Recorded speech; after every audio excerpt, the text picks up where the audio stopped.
Olá, queridos alunos, tudo bem? Estou eu aqui de volta para falar hoje um pouquinho sobre litisconsórcio, assunto muito importante que aparece bastante na segunda fase do exame de ordem, além de também ser um assunto importante aí para a primeira fase. Você deve ter notado isso na primeira fase que você fez. Esse tema ele sempre está em evidência, litisconsórcio, intervenção de terceiros, e aqui na segunda fase aparece bastante. Então vamos dar uma olhada ali, ó, tá? Os artigos que tratam do tema estão ali disciplinados entre o 113 até o 118 do Código de Processo Civil. Para a nossa segunda fase, o mais importante são esses três ali, ó, 113, 114 e 116. Já avançando, vamos falar primeiro do que é o litisconsórcio e depois falar das suas espécies. Conceito de litisconsórcio, para nós aqui, ó, sem adentrar em grandes profundidades doutrinárias, é uma pluralidade subjetiva. Pluralidade subjetiva. O que é uma pluralidade subjetiva?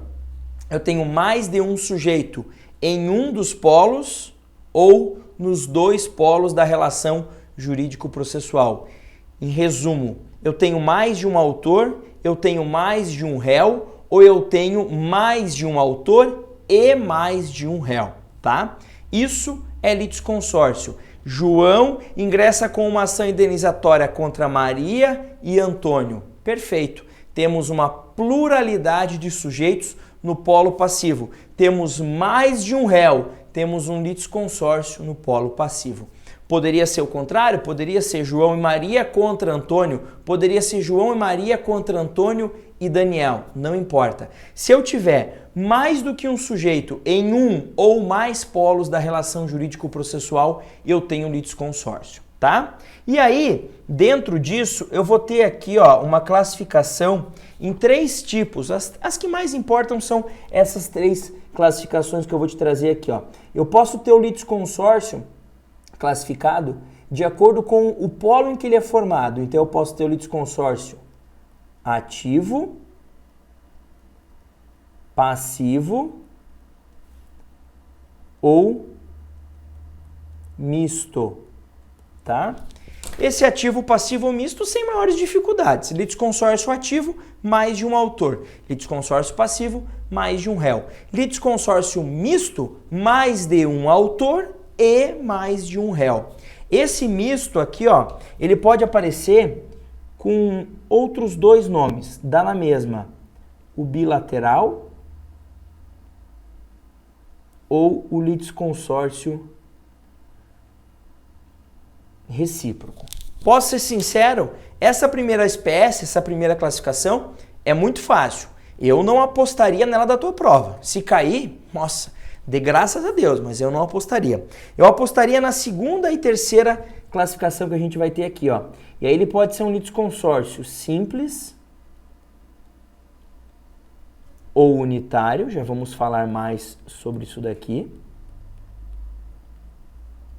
Ou um litisconsórcio facultativo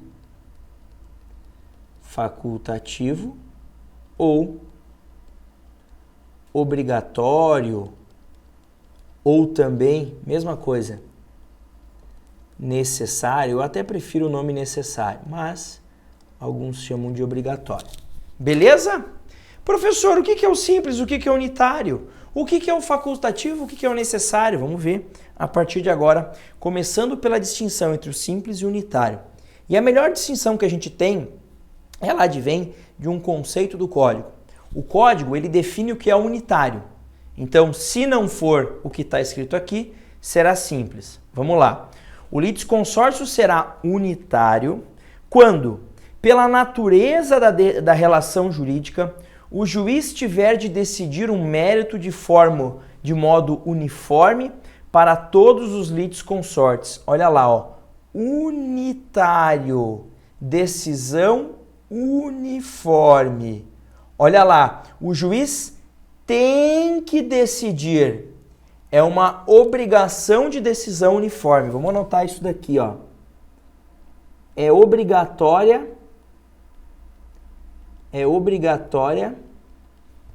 a mesma decisão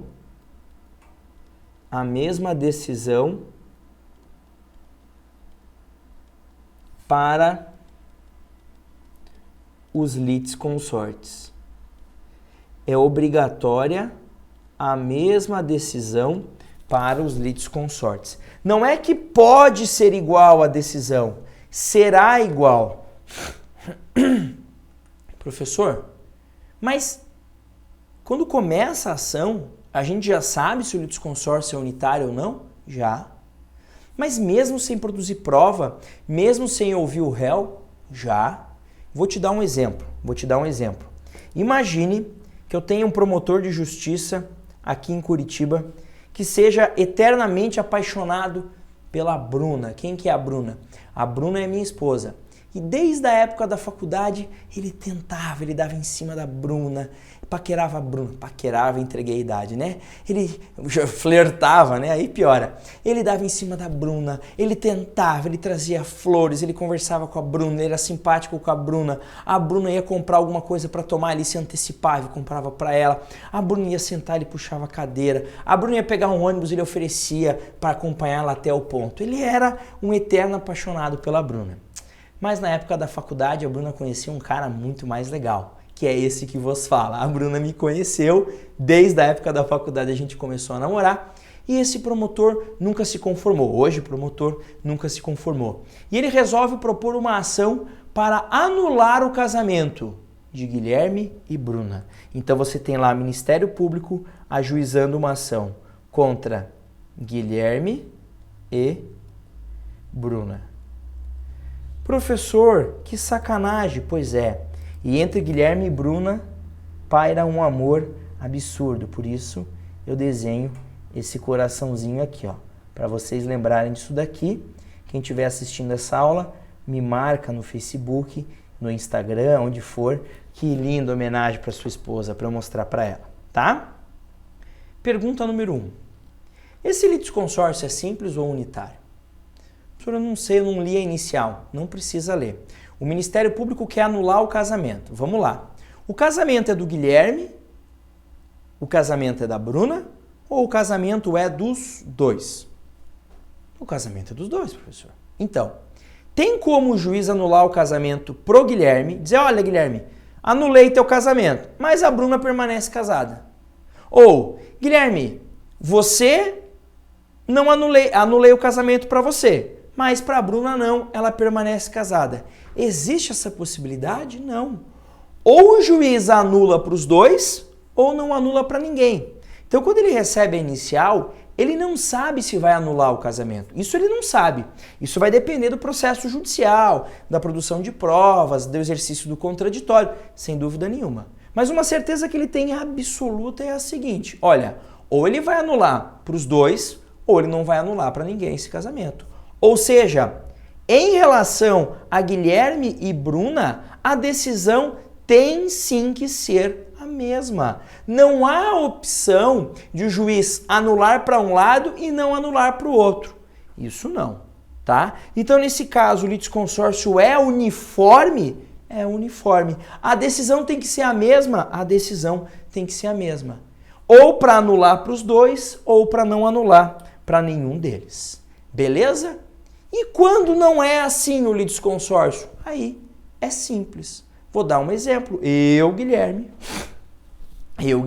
me envolvi num acidente de trânsito, tá? Um acidente de trânsito em que tinham 3 carros envolvidos. Eu e mais 2, tá? Eu vou lá e ajuizo uma ação contra os proprietários desses 2 carros ali. Litisconsórcio. Pode ser que os 2 sejam condenados a me indenizar. Pode? Pode, vai depender do que vai acontecer no processo. Pode ser que nenhum deles seja condenado a me indenizar. Pode ser que se demonstre que a culpa é toda minha. Pode ser que sim também. Pode ser que o carro A seja condenado a me indenizar e o carro B não. Pode ser que o B seja condenado a me indenizar e o A não. Concordam que eu tenha várias possibilidades e vai depender do que acontecer no processo? Então, nessa situação, o litisconsórcio ele é simples. Note, a decisão até pode ser a mesma para os dois. Pode ser condenando os dois, pode ser absolvendo os dois, mas é apenas uma possibilidade, não é uma obrigação. No caso aqui, ó, da anulação do casamento do Guilherme e da Bruna, aí sim, tem que ser para os dois a mesma decisão. Beleza? Então, no exemplo do casamento, litisconsórcio unitário, na anulação de casamento. No exemplo da ação indenizatória, simples. Lembre-se, no litisconsórcio simples, eu posso ter decisões iguais, mas não obrigatoriamente. No litisconsórcio uniforme, a decisão para os dois litisconsortes, ou 3 ou 4, não importa o número, tem que ser a mesma. Professor, dá outro exemplo? Dou, claro que dou. Eu gosto muito de falar de amor, mas eu posso te dar um outro exemplo, que eu vou falar de briga agora, tá? Só para você matar isso daqui e nunca mais errar, tá? Vamos imaginar que num condomínio X lá, existam os seguintes moradores, o morador A, o morador B e o morador C, que entram com uma ação contra o condomínio X. O condomínio X, tá? O morador A, vamos imaginar, é o Augusto, o B é o Bruno e o C é o Carlos. Qual que é o objetivo deles nessa ação? Anular a assembleia de condomínio, porque ela deliberou sobre assunto em assembleia irregularmente convocada. O síndico viciado em futebol, torcedor ferrenho do Palmeiras, marcou uma assembleia, não convocou as pessoas de forma conforme manda o regimento, conforme manda a convenção de condomínio e determinou que o prédio seria pintado todo de verde e branco em homenagem ao Palmeiras, tá? Teve lá votação de 4 ou 5 pessoas num condomínio que tem mais de 100 moradores, tá? 3 desses moradores, Augusto, Bruno e Carlos, como eu disse, resolvem entrar com uma ação contra o condomínio visando a anulação da assembleia. Pergunta 1. Tem como anular a assembleia para o Augusto e dizer, olha Augusto, tá anulada a assembleia para você, então na onde é o seu apartamento, na onde é boa, né? Aonde é o seu apartamento não vai pintar de verde e branco, mas em todo o restante vai. Não, ou anula para todo mundo ou não anula para ninguém. Por quê? Nesse caso, outra situação de litisconsórcio uniforme. Repito, eu vou ser chato agora, eu vou ser repetitivo, mas é importante. No litisconsórcio unitário, a decisão tem que ser igual. No litisconsórcio simples, ela pode ser igual. Entende? Então eu poderia ter, por exemplo, eu e João nos reunimos para cobrar uma dívida ou a devolução de um tributo pago indevidamente a uma prefeitura. Pode ser que os dois ganhem a devolução, mas pode ser que um ganhe e o outro não.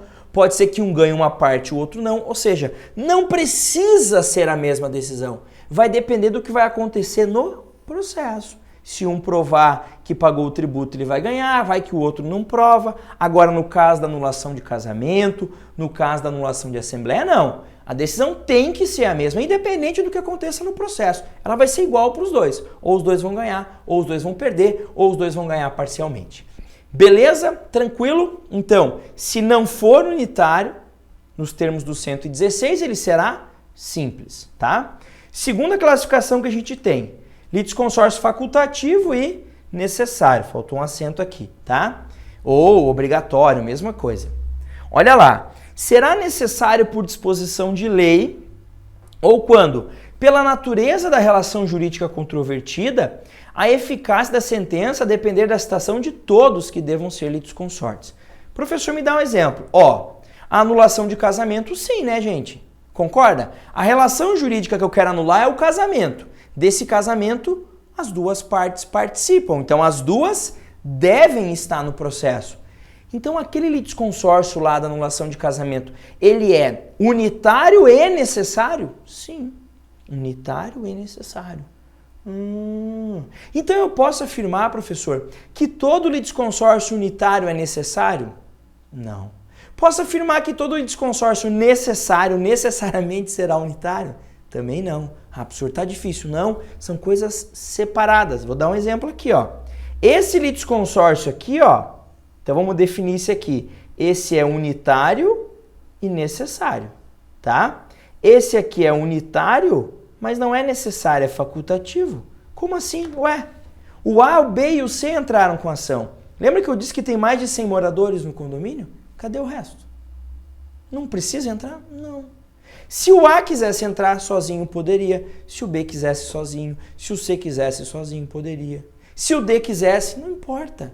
Entra quantos quiserem, eu não sou obrigado a formar. Agora, para anular o casamento do Guilherme, aí tem que estar os dois lá no processo. Marido e mulher. Outro exemplo, quer ver? Um exemplo que eu vou te dar. Já ouviu falar em uso capião, né? Vamos imaginar lá que eu tenha lá a seguinte disposição. Eu tenho lá um terreno, um lote bem grande, com vários terrenos aqui, ó, tá? Com vários terrenos. Vamos imaginar que aqui há uma divisão. E esse terreno aqui, ó, que está pintado, esse terreno eu quero uso capir. Eu, Guilherme, quero entrar com uma ação de uso capião. Eu vou entrar contra quem? Contra o dono, o proprietário desse terreno, o proprietário desse terreno, o desse terreno, o desse terreno. Opa, calma aí, volta aqui. A lei diz que eu tenho que entrar com ação contra o proprietário do terreno vizinho, ou melhor, do terreno que eu quero usucapir, tá? E também, opa, calma aí que eu fiz besteira aqui, aí, do terreno vizinho e do próprio terreno que eu quero usucapir. Então vamos imaginar que o dono desse terreno aqui, ó, o proprietário, seja o A. Vai ter que ser contra o A, tá? O B é vizinho? O B é vizinho. Aqui é o C é vizinho. Tem mais dois vizinhos aqui, o D e o E. O D e o E. Ah, esse aqui também é meio vizinho, né, professor? É o F e esse aqui também o G. Todo esse povo tem que entrar na ação. Além de União, estados e municípios. Por quê? Porque a lei manda. Mas, professor, a decisão não vai ser igual para todos. Eu não falei que vai ser igual. Eu falei que a lei manda formar o litisconsórcio. Então, o litisconsórcio pode ser que seja necessário e simples. É esse caso aqui, do uso capião. Mas pode ser que ele seja necessário e unitário, que é o caso lá da anulação do casamento do MP, tá? Então, no necessário, eu tenho que formar o litisconsórcio. Eu tenho ou porque a lei mandou, que é o caso da uso capião, ou porque a natureza da relação jurídica impõe isso. Beleza?